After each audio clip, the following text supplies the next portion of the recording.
Mike McCarthy finally made a significant adjustment in play calling that Cowboys fans had been begging for. Many are likely viewing the Dallas Cowboys' 20-17 victory over the Pittsburgh Steelers on Sunday night as something ugly. And this is understandable, given the issues Dak Prescott has sometimes had. Fortunately, Prescott's pair of turnovers in the red zone in the first half resulted in 0 points for Pittsburgh. And while his interception in the fourth quarter led to the Steelers' game-winning touchdown, the NFL's highest-paid player remained calm, composed, and in control as he led the team on a 15-play, 70-yard drive that culminated with a 4-yard touchdown pass to Jalen Tolbert. And Dak diving for the ball after Rico Dowdle's fumble at the goal line 2 snaps earlier should not be ignored, as that head-up play made the victory score possible. What should also not be ignored is the performance of the Dallas defense. Already without Micah Parsons and DeMarcus Lawrence, Mike Zimmer's unit lost rookie Marshawn Kneyland to a knee injury after just 4 plays in their first defensive drive. However, facing a Pittsburgh offense that averaged 317.8 yards per game in their first 4 games, the Cowboys held the Steelers to 226 total yards. But while the defense was strong, it's on offense that we want to focus today. Anyone who has watched the Cowboys' first 4 games knows that the offense seemed quite simple. And anyone who has navigated social media in that first month searching for Cowboys content knows that fans were begging Mike McCarthy to increase the rate of change/movement in their plays. By week 4, according to Pro Football Focus, Dallas was ranked 24th in the NFL in this metric, using movement approximately 40% of the time. In week 5 against the Steelers, however, McCarthy significantly increased the percentage. And, unsurprisingly, it paid off. Mike McCarthy finally added movement and changes to the Cowboys' offense. On Sunday night, Dallas' rate of change/movement was approximately 64.5%, ranking 10th among all teams in Week 5, not including the Kansas City Chiefs and the New Orleans Saints, as these rankings were made before Monday Night Football. However, this offensive strategy was far from what we saw from the Cowboys in the first 4 weeks. And, again, it worked without surprises. Like any offensive strategy, movement doesn't always work. But when used effectively, it can confuse a defense, as assignments can change and a quarterback can sometimes see what they're facing. And when facing a defense like the Steelers, one that can limit and punish an opposing offense in so many ways, throwing a bit of confusion can only help. And how much did this help Dallas? Well, the numbers kind of speak for themselves. In the first 4 weeks of the season, the Cowboys were the worst running team in football, averaging only 75.3 yards per game. On Sunday, Dallas ran for 109 yards, the best of the season. Passing numbers also increased. After averaging 255.5 total passing yards in Week 4, that number was 336 on Sunday. Prescott threw for 352 yards but lost 16 yards and 2 sacks. Add it all up, and you have a total of 445 offensive yards, a season record. And that against a Steelers defense that was allowing only 261.3 yards per game entering this matchup. And let's be realistic here. Although the Cowboys may have scored only 20 points, they could and should have scored much more.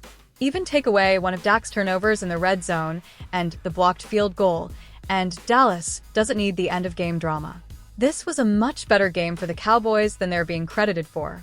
And McCarthy's change in offensive play calling undoubtedly played an important role in that. As Dallas faces another tough defense in Week 6 while hosting the Detroit Lions in the city, expect to see many Cowboys in motion on next Sunday afternoon. Cowboys trade pitch secures star WR for $22 million alongside CeeDee Lamb. The Dallas Cowboys have just lost Brandon Cooks for the next 4 weeks and could use a second wide receiver alongside CeeDee Lamb. It's clear that quarterback Dak Prescott and the passing game will have to carry the Cowboys offense, if not the entire team, for much of the rest of the season after a tumultuous 3-2 start. Dallas has struggled greatly to run the ball and stop the run in the first 5 weeks, and Prescott and Lamb have combined for about $376 million in new contract extensions during the offseason. That said, Prescott and Lamb can't do everything alone. Christopher Knox of Bleacher Report wrote on Wednesday, October 9th, a trade proposal that would have Dallas strike a deal with Cincinnati Bengals wideout T. Higgins before the NFL trade deadline on November 5th. Cincinnati Bengals wide receiver T. Higgins. Higgins is a top number 2 receiver who should receive a fair return, even in a market that may be flooded with receiver talents, wrote Knox. Dallas may have saved their season with a much-needed win over the Pittsburgh Steelers on Sunday night and could use a strong complement to CeeDee Lamb on the perimeter. Brandon Cooks was recently placed on injured reserve after a knee procedure. Higgins requested a trade with Cincinnati during the offseason when he and the Bengals couldn't agree on a contract extension. Cincinnati responded by using the franchise tag to keep Higgins on the roster until 2024 with a $22 million salary. Higgins has recorded 2 1,000-yard seasons in his first 4 years in the league and has amassed a total of 275 receptions for 3,866 receiving yards and 26 TDs. Darren Bland one step closer to returning to the field for the Dallas Cowboys. Darren Bland is one step closer to returning to the field for the Dallas Cowboys, which will eventually mark his debut on Mike Zimmer's defense. The first-team All-Pro cornerback was sidelined throughout September with a foot injury that required surgery to repair, but a specific transaction is evidence of his progress so far. On Wednesday, as the Cowboys prepared to host the Detroit Lions, the team began the 21-day rehab window countdown for Bland. This means he can officially return to practice after resurfacing on the sideline 2 weeks ago to intensify his work with coach Britt Brown, and the Cowboys will have until October 30th to decide on his status for the remainder of the 2024 season. If Bland is not moved to the active roster by October 30th, he will return to injured reserve at the end of the season and will be out until 2025. Bland will be in a throw count during Wednesday's practice, said coach Mike McCarthy. But he will do almost everything we do today. He has been working. It's not like he's going to start working all of a sudden. He has been working with Britt Brown and doing all the football steps, so we'll put him there and work a bit today to see where he's at. However, it may not be long before he is back on the team, given the recent statements from Cowboys management. I think Darren Bland has a real chance.